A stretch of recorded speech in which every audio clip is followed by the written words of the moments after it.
Flying on a private jet, a vital business tool or the ultimate climate crime?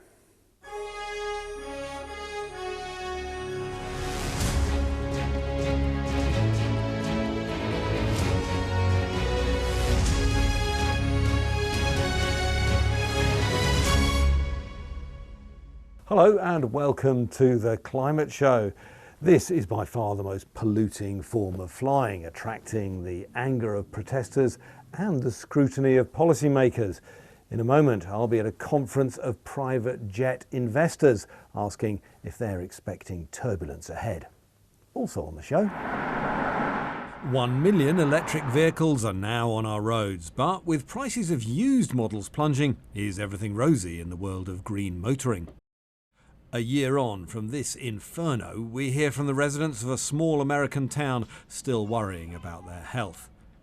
And why are these Christmas trees being buried on a beach in Lancashire? But first, the private jet business does get a lot of stick. Is that fair? And what are they doing to clean up their act?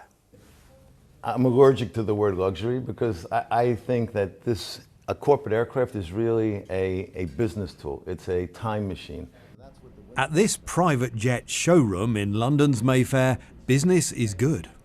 Listen, if you want the real thing, this is the real thing, okay? This is an Airbus 319. This is the same airplane that EasyJet uses. So just from a comparison of size, this is the interior of what they call a VIP airline.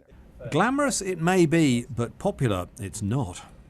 Listen, there's no question everybody is very curious about how it's affecting the environment, what we're doing about it, and always people ask about it. But just like you have a car to take your kids to school, go shopping at the grocery store, you go to the office, it's a requirement you need to conduct your life day to day. Right next door to Steve's showroom, protesters have gathered outside a Park Lane hotel hosting a conference of private jet investors from around the world. There's a lot of things to do with private jets that are infuriating. It's selfish, if not criminal, of a small minority and elite to be using such luxuries as private jets. Private jet travel is by far the most polluting way to get around, with emissions per passenger at least 10 times worse than flying commercially. And it's taking off, with the number of jets up 133% since the year 2000. So, who's flying? Americans are the world's biggest private jet users, but Britain is top in Europe. Taylor Swift has been criticised for owning two. Bill Gates reportedly pays millions of dollars a year offsetting his private jet emissions, and closer to home, both the Prime Minister and the King have a penchant for private flights. So how does the industry answer its critics? I've been invited inside to find out. We're creating certain emissions by burning fossil fuels, and we need to take steps to meet net zero. This panel is discussing whether sustainable aviation fuel, or SAF, can deal with the sector's emissions. To go from today to 2050, we need to make our aircrafts more efficient. Chemically identical to normal jet fuel, SAF is made from either crops like corn, waste material, or expensively produced hydrogen. All of these have persistent cost and environmental questions hanging over them. So, should the sector be relying on it? You talk about SAFs, what are known as sustainable aviation fuels. Aren't they just a bit of a fiction at the moment in terms of being genuinely sustainable? So I wouldn't call them a fiction. There's seven pathways right now to sustainable aviation fuel. We have hundreds of facilities looking to come online to start creating sustainable aviation fuel. Given that there isn't very much sustainable aviation fuel out there, wouldn't it be better to use it for the most good, i.e. in commercial airliners for the most people, rather than the handful that you carry? So you know what, I don't disagree. I think we need it for all, right? We don't need it for one sector over the other.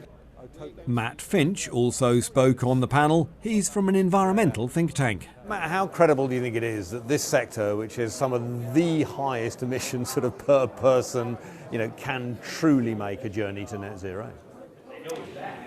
Can the sector do it? Yes, if it wants to. Have I seen any indication that the sector wants to? Unfortunately not, no. If the sector doesn't move fast enough, it will be regulated out of existence. And that is something that the industry fears. Amsterdam Schiphol Airport has suggested it might ban private jets. How worried are you that regulation is going to drive your business out? I'm worried because of a lot of these decisions and discussions are completely irrational. Because business aviation is 7% of the market, 2% of the emissions. It's not just rich people's toys. Yeah? So business aviation will be used mainly for the reason of time efficiency, being fast from destination to destination, flying where others don't fly. Medical flights are in it. So to ban that would be completely ridiculous. Yeah? There's a few things in there that make my jaw drop. I mean, you say it's irrational. The fact is that for every passenger you carry, you are 10 to 14 times the greenhouse gas emissions of conventional flying. That's why the regulators are onto you, and there seems to be some rationality in that. Yeah, I think every gram CO2 should be count equal to the climate. Well, surely it's per person. That matters. Yeah, no, I think it's not. This discussion is not fair, because on the end of the day, every gram CO2 counts for the same to the climate. This year, for the first time, conference organisers invited critics to speak, including Todd Smith, a former airline pilot who now campaigns about the environmental damage from flying. Private jet use represents the pinnacle of injustice, given that flying is the fastest way to fry the planet. A private jet user is only comparable then to an astronaut. But this business represents a fraction of a percent of our carbon emissions, of all the global warming potential that we're delivering. Is it fair to be targeting them so hard? Climate justice is about making flying fairer for everybody. 77% of the UK population wouldn't need to change their flying habits at all if private jet users, first-class travellers and frequent flyers did their part.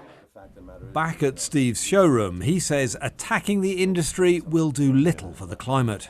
If you really want to get to who's the culprit in the world, China's 30% contribution, cows are 15%. Between China and the cows, it's almost 50% of the problem of the world. You can stop every single airplane in the world, every car in the UK, and you wouldn't move the needle at all. But to many, this is more an issue of fairness. And as the climate crisis is increasingly demanding tough choices from all of us, these super polluting, super rich jet setters are on the defensive. And you can see why. While flying in your own private jet is clearly for the few, many of us get around in our own private car. And this week saw the 1 millionth new EV roll onto Britain's roads. But is all rosy in the world of EVs, and are consumers convinced? Two of the major obstacles to mass adoption of battery-powered vehicles is the higher upfront cost and range anxiety, the concern about not being able to get to where you want to or charge when you need to. While cost has historically been an issue, prices have been falling rapidly. Between December 2022 and the same month in 23, the cost of a used electric vehicle fell by an enormous 38%, while petrol and diesel equivalents dropped just 5%, closing that gap. But charging infrastructure remains a problem, depending on where you live, with a House of Lords report this week showing a huge disparity. Residents of Castle Point in Essex have just 3 charging points per 100,000 residents, and on the Wirral it's just 10. Contrast that with Hammersmith and Fulham in West London, where there are 1,373 chargers for the same 100,000 population. Well, to dig into some of those numbers and look at the reasons behind them, I've come to the Auto Trader HQ in London, and I'm joined by their editorial director, Erin Baker. Erin, let's look at that postcode lottery first of all. How come so many chargers in some places, so many fewer in others? Yes, so there's a bit of a chicken and egg situation going on in the UK to date around electric charging points, which is that, most of the electric charging providers have been private companies. They need to make money, so they're going to go where they feel the market is headed for electric car take-up, and that tends to be in the wealthier pockets of the UK. Similarly, people won't buy an electric car until they see that there is charging network infrastructure where they live. So, the situation is changing somewhat this year. The government has set aside a significant fund of money for local authorities to introduce the kind of slower, cheaper lamppost charging for residents who don't have off-street parking. We've now seen the millionth electric car roll onto our streets, which I think is great news. But where are we with the price of them? Because I've heard particularly for second-hand, they are now much more affordable. They are, and I think that message hasn't filtered through to enough consumers yet. So, you know, we saw 2022, 2023, 14 consecutive months of price drops in used electric car market. And that's a simple supply and demand issue there. So supply has been increasing as more people come to the end of their first 3-year finance deal with an electric car. And demand hasn't really been there because for a lot of people, electric cars are still such a new proposition. They don't realise there's a used electric market, whereas, you know, more than a few models have been with us for a decade now. Add to that the fact that people are still worried around battery performance and battery health, and they mustn't be. We have to get the messaging through from the government, from the industry, to consumers, that batteries are covered by an 8-year warranty, that they don't tend to go wrong very often because there aren't so many moving parts. You can carry out repairs, and actually the data shows we're losing 1 to 2% a year. And so for an electric car that's, say, 3 to 4 years old, for a similar kind of internal combustion engine car, are we now looking at comparable prices, still a little bit more? I mean, are they in the zone of each other? We're getting closer. There are at least 5 to 10 models at the moment on Auto Trader where if you look at 3-year-old pricing, the electric version is as cheap, or in some instances cheaper, than the petrol version. The other price thing for a lot of people has been the cost of insurance, which seems to be eye-wateringly high for electric cars. Why, and is that going to change? I think that's partly to do, I do hear that the cost per repair of an electric car is on average 35% more than the cost per repair of a petrol car. The reason for that seems to be in turn that it's taking longer to get electric cars fixed because we don't have enough people, enough technicians to make the repairs. So then you've got to pay more for the hire car costs and everything in the meantime. So as we train up more technicians, that'll come down. Also, the data lag is huge for the insurance companies. You know, they've got to get on top of the fact that electric cars actually very rarely have much go wrong with them. Thank you so much, Erin. Now, memories of Christmas might be fading, but on the Lancashire coast, old Christmas trees are playing a vital role in restoring and protecting coastal habitat. Mickey Carroll has more. There's quite a weird sight on the beach near Blackpool at the moment. Forget Christmas carolling, the people of St Anne's have got a new tradition. What are you up to? We're digging a big long trench to bury some Christmas trees in so that they can catch the sand and build sand dunes. Every year, St Anne's North Beach gets flooded with volunteers wielding spades. They're sticking old Christmas trees into the sand at an impressive rate. This year, around 150 of them have planted more than 4,000 donated trees in just 2 days. It's a labour of love. How long have you been going for? About an hour. Have you? We're only allowed out the do for 2 hours. Wow, you got to make the most of it. Yeah, I'd have been here all day if I could. Yeah, I've done this project like when it started about 10 years ago. There's some of these dunes that have been created in the past. I might have helped to do them in like 10 years ago. But it's all good fun. Yeah, it looks like hard work. You're going to get stuck in, what? It's not a typical day for a trip to the beach, but everyone here is involved in the time-honoured tradition of digging holes. All the Christmas trees that they're planting are speeding up nature's process. So as the sun blows into the trees, they'll create dunes over 6 months to a year instead of the hundreds of years that might take naturally. Sand dunes are disappearing across Britain because of development, coastal erosion and, historically, people using the sand in industry. This one council now bears the responsibility of having Lancashire's only remaining sand dunes. In the Fylde coast is the last remaining 20% of Lancashire's sand dune system, so we've got to protect it at all costs. So a lot of the work that we do is help to build sand dunes, make them bigger and also protect what we've already got. In this area where we stood, before we took over as a project, about 10 years ago, there was no sand dunes here at all, so you'd be able to see right the way through to the road. We've grown the sand dunes out by 90 metres, so we've put in lots of rows of Christmas trees that are buried in and amongst where we are now that will have all decomposed and are now part of the sand dune system. So it's 90 metres of improved coastal defence, but also 90 metres of improved habitat for the wildlife that lives here too. Sand dunes aren't something a lot of us think about much, but they act in a really clever way to protect us from the sea. They're a windbreak for anything living behind them, but during major storms they can also help reduce the power of waves hitting the shore. How important are sand dunes for your council? Massively, so they're a brilliant soft sea defence, so they protect all the houses of St Anne's and Lytham further down the coast, and also they're a rich cultural feature as well because they've been here for hundreds of years and they protect so much wildlife as well. We get loads of different plants and animals on here, which is really good. That's what this army of volunteers is hoping to protect. Mickey Carroll, Sky News. So good to see a waste problem, old Christmas trees, becoming a vital asset. Well, we're off to a break now, but when we come back, 1 year on after a train carrying hazardous chemicals derailed, causing an inferno in a small American town, we hear from the residents still worrying about their health.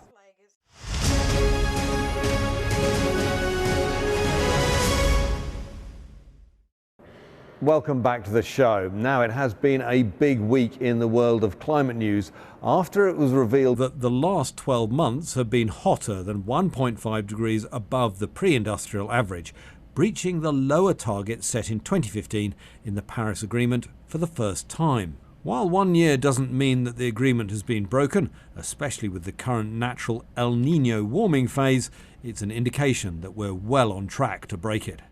All the while, ocean temperatures are also at record highs, with this graph showing how remarkably hot things are compared to the previous few decades.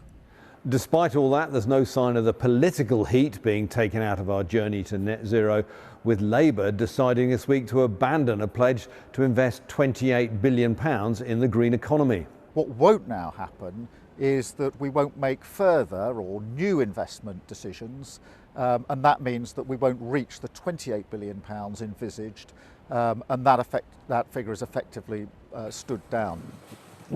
The government is also reportedly considering dropping a plan to fine boilermakers if they don't sell enough heat pumps after an industry backlash. It raises questions over how it'll hit its targets on clean heating. Now, Britain is somewhat of a leader in wind power. In fact, last year it's thought around a third of our electricity came from turbines. And this week saw an award given, the Queen's Award for Engineering, to two of the people who helped make that happen. And I'm delighted to say that one of them, Andrew Garrod, joins me now. Andrew, in very simple terms, what is it that you have contributed to the extraordinary success of wind power? Well, I've been involved really for the last 40 years, from when the turbines were a few meters in diameter to now they're 250 meters diameter. A lot of my work has been modeling, mathematically modeling those turbines, providing confidence that we can build things that big and finance things that big. I'm quite a keen atheist, so I shall never have a religious experience. But the closest I get to a religious experience is when you take a physical thing, in this case the turbine, you abstract it into a set of differential equations, solve the differential equations, someone else makes measurements, and amazingly, what you predicted and what they measured is the same. You think, wow. Yeah. Of course, when you learn, but most of all when it's not the same, of course. And why is that critically important in the development of wind turbines? You can't afford to build something which then breaks. So you can't make a model, you can't make a physical model because it doesn't represent real life. So you need to be able to model, predict the way these things behave in order to design them optimally, but also finance them and also make sure they work reliably. When I started, developers were desperately looking for banks because banks were very nervous. It's new stuff. Is it going to work? By the time I finished or retired, the banks were looking for developers, which is a very they were keen to get the money out the door. Yes, they wanted to be involved in this technology, in this industry. Being able to give them certainty that they would make money makes them want to lend money. Yes, and then now wind turbines are a pretty safe bet. Yes, and the lower the risk, the lower the cost of lending, of course. Now, you share this prize, you're a joint winner with Henrik Stiesdal. Now, what is it that he had done? I think the difference between us is that Henrik has been involved with a line of turbines. He could say, these are my turbines, and start from the small days in the late 70s up to today. And there is the evolution of his designs and his ideas. In my case, I think we've touched pretty much every turbine, either in design or in checking. So unfortunately, there's not a single turbine that I can say, that's mine. But I can say I got a little bit of almost everything. Just finally, how do you feel when you look around, not just Britain, but the world, and see the development of turbines? I'm absolutely thrilled. People often say, well, when you started, did you think this might happen? Of course, the answer is absolutely no. And Henrik and I have both made very stupid predictions over the years of how big the biggest turbine will be, and then a few years later feel extremely embarrassed and silly and cautious, because we certainly, neither of us envisaged turbines of this size or wind farms of this size. Last year, 39% of our electricity was generated by renewables in the UK. 15 years ago, that was probably 5. It's extraordinary. Well, congratulations. We owe a large chunk of our decarbonising electricity to you, so thank you. Oh, thank you. 1 year ago, this was the scene in a small town in the US state of Ohio after a train derailed carrying hazardous chemicals. And in the months that have followed, even though the authorities have insisted there is no risk to the public, many of the residents still fear for their health.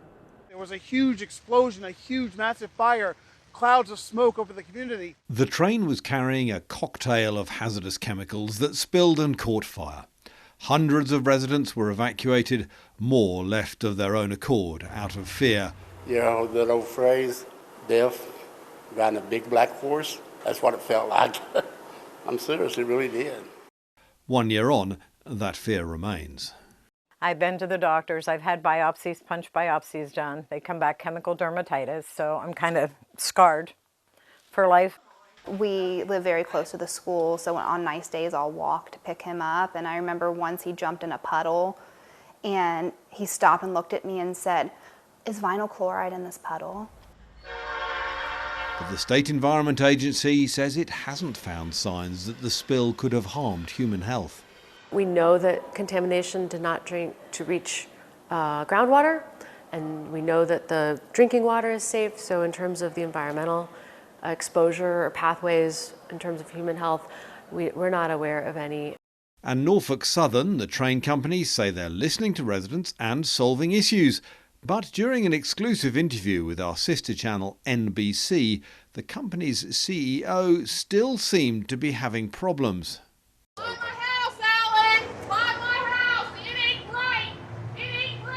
We have our Family Assistance Center. I'd be remiss to say, obviously, your presence here can still jar up some feelings. What are you doing to convince those people who still believe that, again, Norfolk Southern hasn't done right by them? We're keeping our promises.